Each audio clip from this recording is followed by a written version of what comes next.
Ella es Alexia Ratazzi, es psiquiatra infanto-juvenil, preside una organización que se llama Panacea, que está en Buenos Aires, que es un centro de atención para aquellas personas que tienen el espectro autista o, que me corrijan si me equivoco, el síndrome de TEA también, que está dentro de lo que es el espectro autista. Así que bueno, hay muchas cosas que vamos a charlar con ella, con Alexia, no tan solo del tema del autismo, sino otras cosas que tengan que ver con la salud mental de los niños en época de pandemia, trastornos, ansiedad y más todavía. Perdón, Pau. Sí. Yo lo tiro así nomás, ¿no? Vamos a hacer una pequeña encuesta. A ver. Primero, todos aquellos que crean que el presidente es verdad o mentira que está infectado de COVID, díganlo. Segundo, ¿cuánto paga la doctora para que toda esta gente la salude? Acá hay un billete, doctora. Acá hay un billete. Diga la verdad. Hay mucha gente del otro lado. No, no sé, ustedes deben tener realmente unas redes impresionantes, o sea, llega... ¿Puedo mandarle después mi CBU, cualquier cosa? La doctora es la mejor del mundo. Escúchenla. Marketing usted por la duda, porque... Pero yo no... Y soy hemofílico, no tengo TEA. Soy hemofílico, pero puedo decir cualquier cosa también. Yo tengo parálisis cerebral. Entra. No sé, yo no estoy leyendo porque hay comentarios. Pues no hay mucha gente, hola, esperando a Alexia. Bueno, hay alguien que puso los tres. No voy a decir nada porque la doctora es prima nuestra, porque es de River. Le estamos sacando un tiempito del partido. ¿Cómo va River, doctora?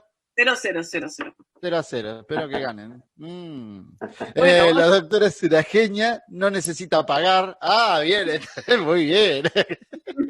Uy, tengo defensores también. Desde Salta, desde San Fernando, desde muchos lados te están viendo, Alexia. Sí. Sí, me podés tutear. Sí. Bueno, entonces toda tuya, Paula. Expectante la gente, vamos a empezar con la primera pregunta. Me gustaría que nos cuentes de qué se trata Panacea, para todos aquellos que no saben. Bueno, les cuento, Panacea es una organización sin fines de lucro, una asociación civil que vamos a cumplir 9 años este año.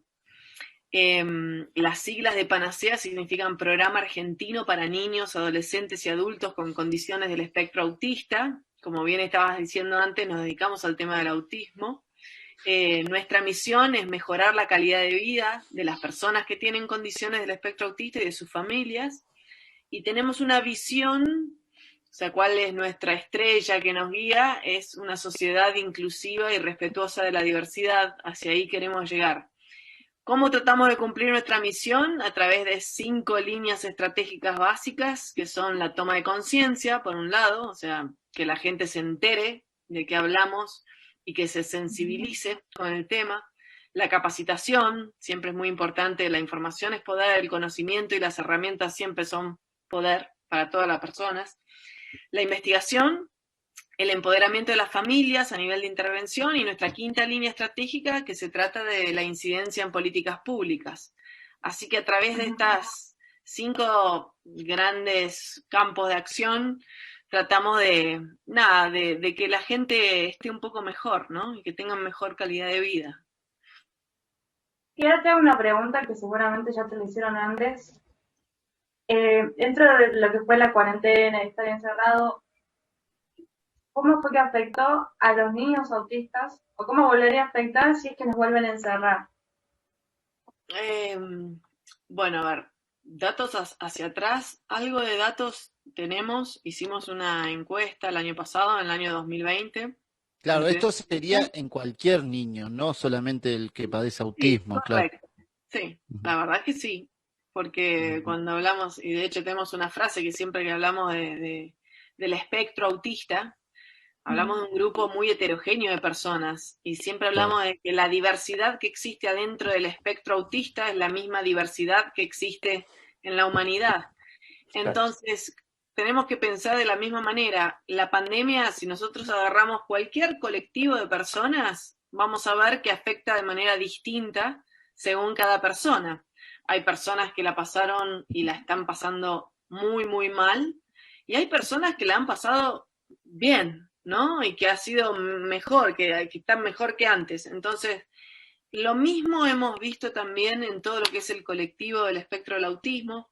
En esta encuesta que hicimos, había como, más o menos se divide en mitades, o sea, mitad de las familias lo que decían es que no habían habido grandes cambios para sus hijos, sus hijas, incluso en algunas familias decían que había mejoras, o sea, que había niños y niñas que habían estado mejor.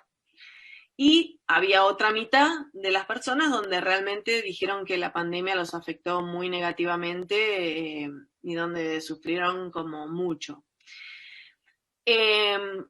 Cuando hablan de las cosas como más difíciles que les tocó transitar a las familias, hablan de aumento en lo que es la irritabilidad, la ansiedad, pero de vuelta, esto ha pasado en la población general también, Claro. ¿no?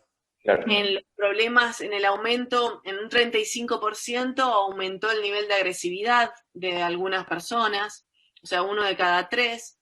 Y lo que sí, un tema que es importante, me parece, en relación a esta encuesta que les estoy contando, es que sí demostró que para muchas familias la posibilidad de poder salir, dar paseos, ¿sí?, al aire libre, para algunos niños, niñas, adolescentes y personas adultas dentro del espectro, fue muy importante. Y eso sí hay que tenerlo en consideración si es que existe un segundo aislamiento, que les permiten y estén autorizados a las personas que necesitan tener una rutina de ocio que implique salir y dar paseos. Es muy importante considerarlo a nivel de política pública. Digo, si es que estamos en una situación de vuelta como la que tuvimos ya. ¿Tuvieron ustedes casos de personas que la pasaron muy mal y tuvieron que accionar, Alexia? Y sí, el Digo, tema es el accionar. ambulatoriamente, ¿cómo trabajás eso cuando no te dejan salir? Bueno, en tu caso sí, como médica sí. Sí, pero yo no, prácticamente, Muchas la verdad que consultas virtuales, ¿no? Muchas exactamente. Nosotros pasamos mucho el tema online. Claro, sí. Qué difícil porque si ya a los adultos nos cuesta adaptarnos a una consulta psicológica, por ejemplo, online, es imposible con niños, ¿no? Donde tenés que usar otras técnicas. Mira, hay como, tenés las dos caras de la moneda en relación al online.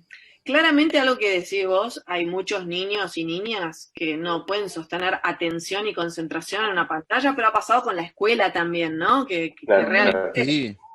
Fue un imposible, además de la sobrecarga para los padres de tener que estar como ahí todo el tiempo apoyando. También tener que hacer de maestros. Totalmente. Sí. Claro, sobrecarga sí, absoluta. Los que tienen varios niños, ¿no? Al mismo tiempo todos.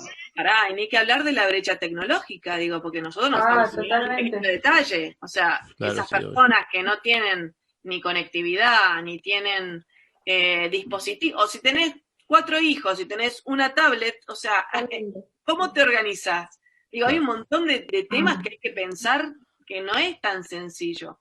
Ahora, para el tema de las terapias en específico, la verdad que los niños muy pequeños, es muy difícil hacer una terapia clásica con un niño muy pequeño.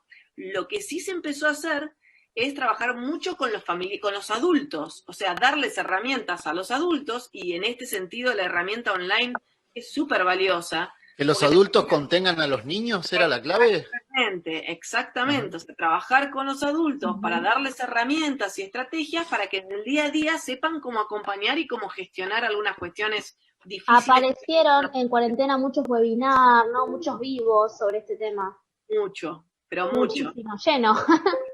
Bueno, y más allá de la ansiedad que vos mencionabas, ¿tuviste muchos casos de depresión infantil?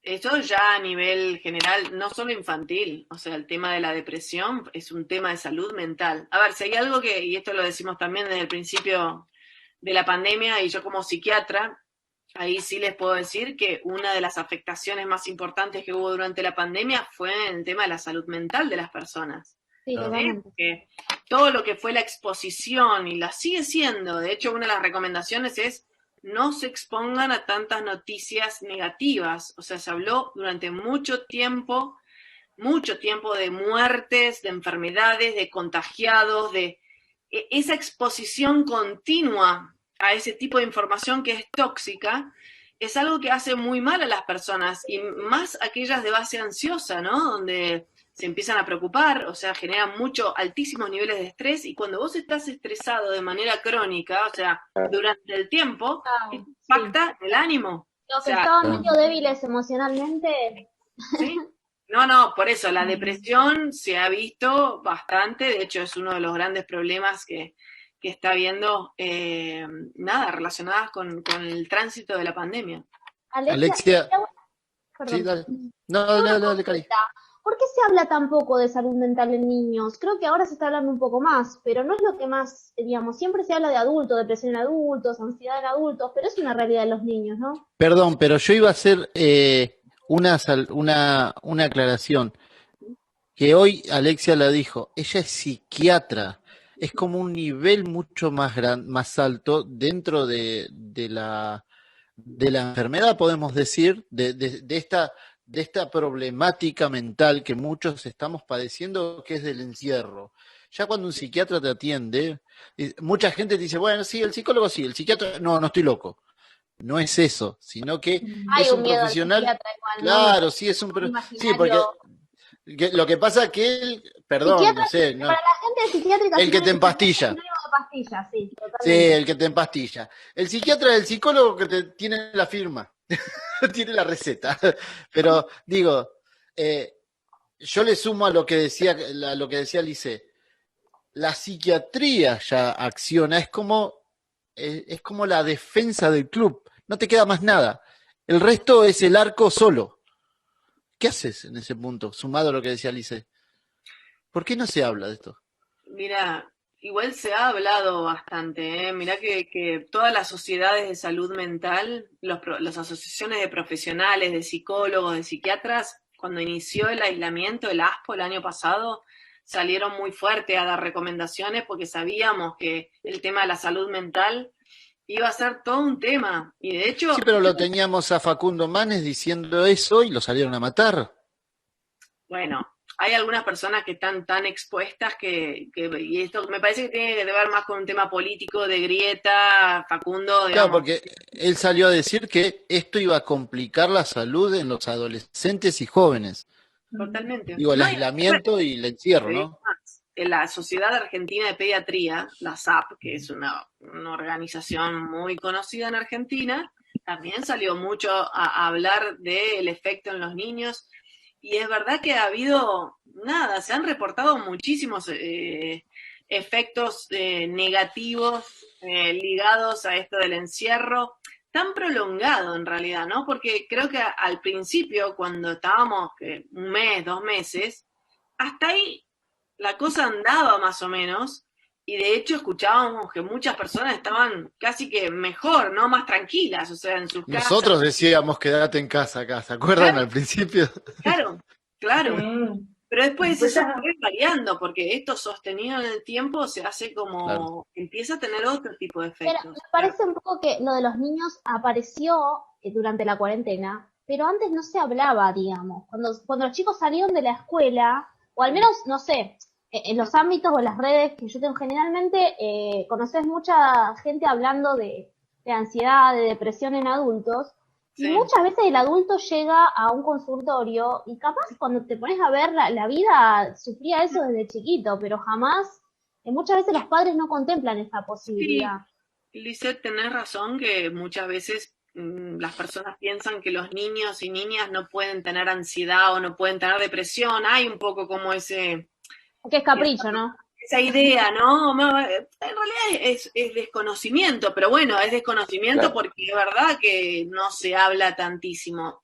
Yo tengo un poco un sesgo, imagínate que siendo psiquiatra infanto-juvenil estoy en salud mental de niños, niñas y adolescentes, y adultos también, porque las familias siempre están implicadas cuando hay un niño o una niña. Pero es cierto que, no hay tantos espacios, pero te digo más, en realidad de quien no se habla en lo más mínimo, y a mí me preocupa aún más, porque te digo, a mí me han invitado a la televisión a hablar del tema de los niños y las niñas y qué hacer y las recomendaciones para las familias, pero de lo que no se habla es de las personas con discapacidad, y ese sí es un tema, muy relevante, con el que estamos hablando de 1 de cada 7 personas con algún tipo de discapacidad, 1 de cada 7. Digo, nosotros acá somos 6 presentes.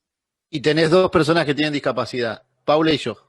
Mirá, bueno, 1 de cada 7. Ahora, la verdad que el tema de la discapacidad Y lo que podemos... personas que hay. Y lo que pudimos hacer, perdona que te corte, lo que pudimos hacer, Paula y yo, es que no tenemos esa discapacidad limitante que pueden llegar a tener otras personas que necesitan sí o sí de otros para moverse o de otros para vivir. Exactamente. Bueno, imagínate que todas esas personas se quedaron sin apoyos de un día para otro. ¡Paf! O sea, se cortaron todo. No había más tratamiento, no había más apoyo, no había más nada. Y además, también esto se sabe, que algunas personas con discapacidad a veces son hasta más vulnerables, tienen mayor riesgo desde el punto de vista médico, porque tienen ciertas comorbilidades, o sea, tienen algunas cuestiones médicas que los hacen más de riesgo. O sea, que deberíamos estar poniendo en agenda, por ejemplo, el tema de la vacunación. Son algunos grupos adentro de lo que es la discapacidad como mundo. Es un grupo de riesgo que deberían estar como en las primeras líneas de vacunación. Y nadie está hablando de eso. La pandemia, me parece que lo que hizo fue visibilizar lo que ya pasaba, ¿no? Esta falta de contemplación en muchas áreas de la sociedad de las personas con discapacidad, de la salud mental. Sí, la poca empatía y el abandono. Hasta que haya una rampa, yo vivo en Lanús y la estación de Lanús, hasta hace poquito recién le puso rampas para pasar de Lanús Este a Lanús Oeste y no funcionan, digamos, están clausuradas otra vez. Mira, yo creo que la pandemia, además de hacer visible muchas cosas invisibles, puso de manifiesto la desigualdad y la injusticia que existe. Y eso lo puso sin ningún velo adelante. O sea, en todas las esferas de la sociedad, no tan solo en la discapacidad, todo. en todas las esferas de la sociedad. Acá Flavia Flores dice que está totalmente de acuerdo con vos, Alexia. ¿Cómo va River? 0-0. 0-0. Yo lo miro de reloj, lo tengo acá. Sí, eso estaba mirando. Bueno, en esto de que no se habla de el tema de discapacidad, ¿y vos por qué crees, como profesional y como persona que debe de insultar diciendo por qué no se preocupan de los más vulnerables? Mira, creo que ¿Es negocio? No, o sea, me parece que tiene que ver con... Sí, me parece que... que no tienen, muchas veces, muchas personas con discapacidad no tienen voz con Z o no tienen alguien que pueda poner el mensaje de afuera, ¿se entiende? Capaz que hay otras minorías. Esta igual realmente no es una minoría. Yo te diría que es la más grande de las mayorías. Sin lugar a dudas. Es la más grande minoría. Si hablamos 1 de cada 7, estamos hablando de muchas personas, ¿ok? Ahora, me parece que sí es un colectivo que no tiene tanto poder en su propia voz, de poder salir y ir a defender los derechos que tienen, a diferencia de otras minorías que son mucho más activistas, militantes y se hacen escuchar. Ahora, las personas con discapacidad, algunas sí, pero otras realmente, bueno, simplemente pensemos en un ejemplo. Personas que no hablan, ¿sí? Claro. Lo pasa con el espectro autista. Hay personas que no hablan, que necesitan tal vez comunicadores. ¿Cómo hacen para comunicar y defender sus derechos? O te digo más, las personas sordas, ¿no? Tenemos una gran comunidad de personas sordas. Si hay barreras tan grandes en la comunicación, si la sociedad toda no sabe hablar lengua de señas argentina, ¿cómo hacen para comunicarse y manifestar lo que necesitan cuando se vulnera un derecho? Y se vulneran derechos todos los días. Claro. Como decían recién, con la rampa. Si no hay una rampa y alguien es un usuario de silla de ruedas y te vas al municipio de X, donde hay una escalinata para entrar y no hay ascensor, no sé, y no hay rampa. O sea, una persona en silla de ruedas no puede hacer un trámite que es su derecho. ¿Entiendes? O sea, y esto claro. En todos los ámbitos, todo el tiempo hay barreras por todos lados para las personas con discapacidad. Tengo una consulta, Alexia. ¿Una persona con ansiedad y depresión cuenta como persona con discapacidad? Tiene que estar en un grado extremo. Se podría, a ver, hay un tipo de discapacidad dentro de los que son los tipos de discapacidad que existen. hay una que es la discapacidad mental, ¿sí? Donde habitualmente se ubica, por ejemplo, algo como la esquizofrenia o el trastorno bipolar. Ahora, si el trastorno de ansiedad o el trastorno del estado de ánimo es suficientemente severo como para que una persona necesite muchos apoyos desde el punto de vista de salud mental, puede tramitar un CUD. O sea, si la limita, digamos, si la limita mucho en su quehacer diario. La limita, autonomía.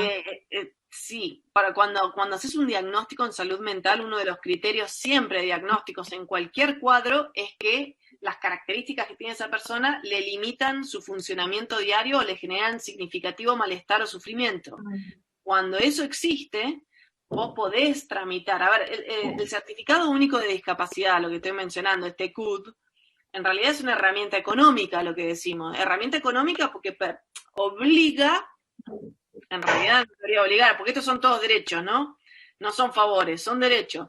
Pero obliga a que si alguien tiene una cobertura o una obra social, que tu obra social te cubra los apoyos que necesitas, no sé, psicoterapia y seguimiento de psiquiatría. Entonces, que tengas el 100% de la cobertura. Eso es lo que pasa con el tema de la ley. Yo ahí te voy a cortar una cosa y voy a sumarlo a lo que vos decías. Alguien acá, desde Tartagal, que ya nos invitaron, chicos, a Salta, nuestra amiga Marcia, dijo, las obras sociales aprovecharon la situación de la pandemia para abandonar a las personas con discapacidad. Sí, hubo muchas dificultades. Imagínate, en un primer momento no cubrían las sesiones online, o sea, decían que eso no era. ¿Cortaron las sesiones de quimioterapia? Cortaron todas las sesiones de muchas cosas, todo lo que fuera presencial, no sucedió más. Y sí, claro, a ver, aprovecharon. Creo que a todo el mundo lo agarró como muy, o sea, obligó a que todos se posicionaran de vuelta en algún otro lugar, ¿no? Obviamente que imagínate todas estas grandes estructuras bastante burocráticas para lograr adaptarse a semejante cambio. Imagínate que no estaba todo lo que es telemedicina, que hoy hablamos, bueno, listo, ya todo casi online, pero en ese entonces todavía no estaba ni regulado. Así era como que las sesiones online no se cubrían. Y las familias lo único que tenían a disposición para las familias que tenían tecnología como para hacerlo, ¿no? De vuelta. Recuerdo la brecha tecnológica, ¿no? Porque imaginemos la gente que no tiene ni conexión, ni tiene una computadora, ni un teléfono con datos para conectarse. O sea, ese grupo de personas realmente quedó absolutamente desprovista de todo, de todos los apoyos que uno puede llegar a pensar. Tengo dos preguntas de la gente. Lamentablemente es una gran parte de la población argentina, en realidad, claro. Un 35% más o menos, llegando al 40%. ¿Sí? Tengo dos preguntas de la gente. ¿Cómo se puede estimular desde casa? Dice Pistogramas de Argentina. Y el otro es Pepa, desde Chile. Vamos a comer sopaipilla en cualquier momento. Y otros dice, la tenía acá. ¿Cuáles son los síntomas de ansiedad en los niños? Primero, ¿cómo se puede estimular desde casa? Y otro, ¿cuáles son los síntomas de ansiedad en los niños? Mira, desde un primer momento, en cuanto a la primer pregunta de pictogramas ahí, nosotros, aprovecho para decir, desde Panacea, el año pasado, cuando empezó el aislamiento, armamos, esto fue más destinado a las familias relacionadas al espectro autista, pero yo creo que servían para todos. Armamos un pequeño curso online, que era gratuito, libre, accesible, o sea, que podías entrar, que llamaba Herramientas para poner en práctica desde casa y en familia, que justamente apuntaba a esto. Tiene 4 clases nada más, es un cursito muy breve, pero habla de las recomendaciones que les dábamos a las familias en ese entonces y creo que siguen siendo vigentes hoy. Y era en relación a las rutinas, tener rutinas muy claras. A todas las personas, adultos y niños, les sirve mucho tener una estructura del día, ¿sí? Y a nosotros se nos cambió, fue una disrupción absoluta de nuestras rutinas. Entonces, haber entrado de vuelta en una rutina desde casa, eso fue como muy importante a nivel de organización y además tiene impacto hasta en el sueño, en cómo uno se organiza con las comidas. También, bueno, todo lo que es alimentación saludable, tratar de dormir bien, son cosas que son muy importantes. Con respecto a los niños en ese momento y la relación entre padres y niños, de poder jugar, de poder tener momentos de interacción ligadas al disfrute, ¿sí? Pero esto meterlo dentro de las rutinas mismas, de poder explicar la situación. En un primer momento hubo mucha explicación que dar también de lo que estaba pasando, y esto tener una comunicación muy clara. Esto que les decía al principio también de evitar la exposición a las noticias, porque era algo muy tóxico para las mentes. Y después estar muy en contacto con tus redes sociales, o sea, tus redes sociales no me refiero a lo que estás en el teléfono, a las personas que conforman tu red afectiva. O sea, no perder el contacto social y poder en ese momento como estar en contacto, hablar por teléfono o la gente que tiene computadoras, poder hacer una videollamada. Eso era muy importante también. No perder el lazo de ninguna manera. No perder el lazo. Y para aquellas personas que tuvieran como algún desafío más importante, sí ponerse en contacto con profesionales de la salud que los pudieran ayudar. Muchos de la salud mental, digo, y esto está relacionado capaz con lo de Lisette, que está con lo de ansiedad. Sé que te interesa, Lisette, el tema de la ansiedad y la depresión. Porque, ¿qué pasó? Síntomas de ansiedad tuvieron muchos niños y muchos adultos también. Y en un niño, síntoma de ansiedad en general es un niño que está todo el tiempo preocupado. Bueno, es parecido a lo del adulto. Todo el tiempo preocupado por lo que puede llegar a pasar o lo que ocurrió ya. Tener miedo ante situaciones. Capaz no querer separarse demasiado de la gente que conoce. Estar todo el tiempo como muy nervioso, ¿no? De la parte física, no sé, o con dolor de panza, con dolor de cabeza, sintiendo que todo el tiempo va a pasar algo malo. Ese es el tipo de mecanismo de pensamiento. ¿Puede un niño tranquilo demostrar, o sea, puede estar tranquilo un niño que tenga ansiedad o sí es un niño hiperactivo, por ejemplo? No necesariamente es hiperactivo en cuanto a nivel de actividad, pero sí es alguien que está todo el tiempo muy alerta, ¿se entiende? O sea, capaz que no está moviéndose todo el tiempo, pero está todo el tiempo como si te dijera con los ojos abiertos, no sé cómo explicarte, están en alerta, porque cualquier cosa puede llegar como todo los preocupa, ¿sí? Ahora, los trastornos de ansiedad, así se llaman desde la salud mental, son el grupo más frecuente de cuadros en la niñez, en la salud mental de los niños. O sea, se considera que un 15% de los niños tienen un trastorno de ansiedad. Y es un grupo de cuadros. O sea, dentro de los trastornos de ansiedad, tenés cuadros como el trastorno de ansiedad generalizada, tenés un cuadro que se llama el trastorno de ansiedad por separación, que son esos niños que no se pueden separar de sus figuras de apego primario, ¿no? Entonces no se van ni a dormir a casa de amigos o estar todo el tiempo llamando por teléfono si hay alguien, un adulto que no está, para preguntarle dónde estás, cuándo llegás. Pregunta, para los papás que están del otro lado, pero ¿significa que siempre los niños que tienen esa actitud es porque tienen ansiedad o es uno de los síntomas? No, es uno de las características de los trastornos de ansiedad. O sea, alguien debería estar más tranquilo, ¿sí? ¿Qué pasa? A mí me pasó de ver niños que empezaron a usar nuevos conceptos como el no te abrazo, el te contagio, me contagias y el codito.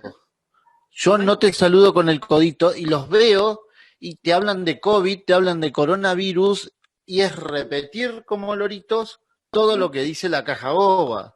Bueno, básicamente, tengo mi sobrina que cuando empezó la cuarentena le tenían que explicar por qué no se podía salir y bueno, los bichitos, ¿no? Tratando de explicar lo que era un virus, pero en un momento, después se le pasó, ¿no? Pero en un momento cuando ya se podía empezar a salir, no quería salir.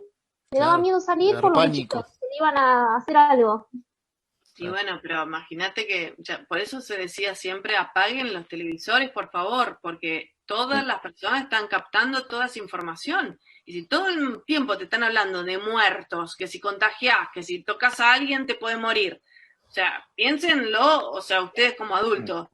Bueno, Claro.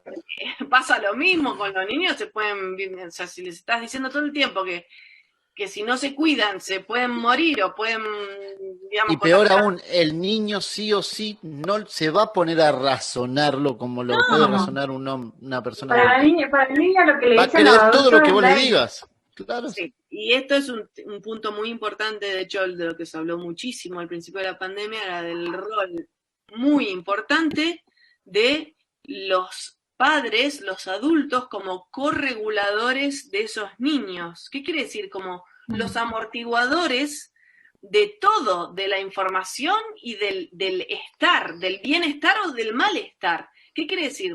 A nosotros usamos la palabra regulación, alguien autorregulado quiere decir alguien que está en calma y en equilibrio. Alguien desregulado es alguien que está no en calma y no en equilibrio.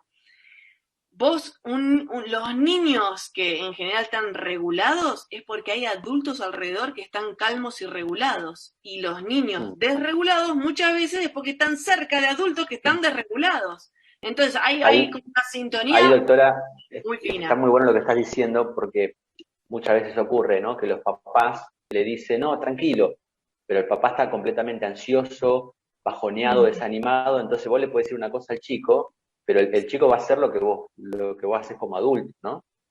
Totalmente. Y tenemos una consulta, perdón, no sé si Claudio la habías leído, me parece que no. Dice, en relación a los acompañantes terapéuticos para los niños en la edad de inicio escolar, desde prejardín, salita de 4 años, ¿hay alguna ley a nivel nacional que prohíba o autorice el ingreso de las mismas? ¿Y cuál sería? Dice que la consulta es a raíz de que muchas maestras de inicio escolar no quieren recibir o no permiten ingresar a los acompañantes. No sé si están preguntando en relación ahora a la pandemia y los protocolos. Yo creo que sí. Una cosa es, en general, digo, sacando, porque a ver, todo lo que aplicó ahora, y de hecho lo que se está viendo ahora, son protocolos ad hoc, o sea, son protocolos que se están armando en el momento para saber cómo manejar todo y extremar los cuidados de vuelta a clases. Esto es un tema. Ahora, no sé, me parece que la pregunta igual está apuntada a en general. Lo que dice la ley, y esto sí es muy importante, es que todo estudiante, no importa la edad que tenga, tiene derecho a una educación inclusiva y de calidad. Claro. Quiere decir que tiene derecho a ir a la escuela. Punto. Ahora, a la escuela donde van todos, ¿eh? No a dividirnos por escuelas según lo que te pase. A la escuela común. Otro tema para discutir un día, ¿no? Sí, totalmente.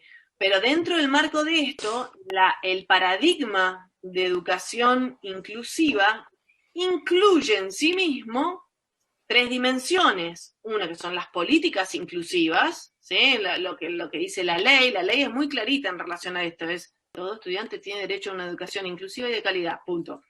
Perdón, Alexia, sí, aclaran, en general dicen, en general. No, pero la ley dice esto que es para todos y todas. La ley es muy clara. Ahora, como nos pasa con muchas cosas, el tema es de la ley que está escrita, del dicho al hecho, hay un largo trecho y siempre lo que tenemos problemas es en la implementación de las políticas públicas. La política pública está clarísima.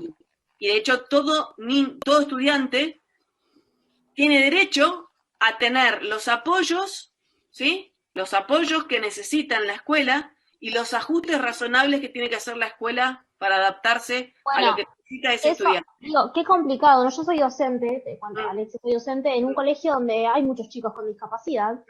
Y es otro tema, ¿no? Porque si bien la escuela acepta y muchos de esos chicos tienen acompañantes, los docentes muchas veces nos encontramos sin herramienta, digamos. Nos enteramos de repente que hay un chico con discapacidad porque nos contactó el acompañante y ni te cuento lo que es, sobre todo cuando es una discapacidad a nivel cognitivo, ¿no?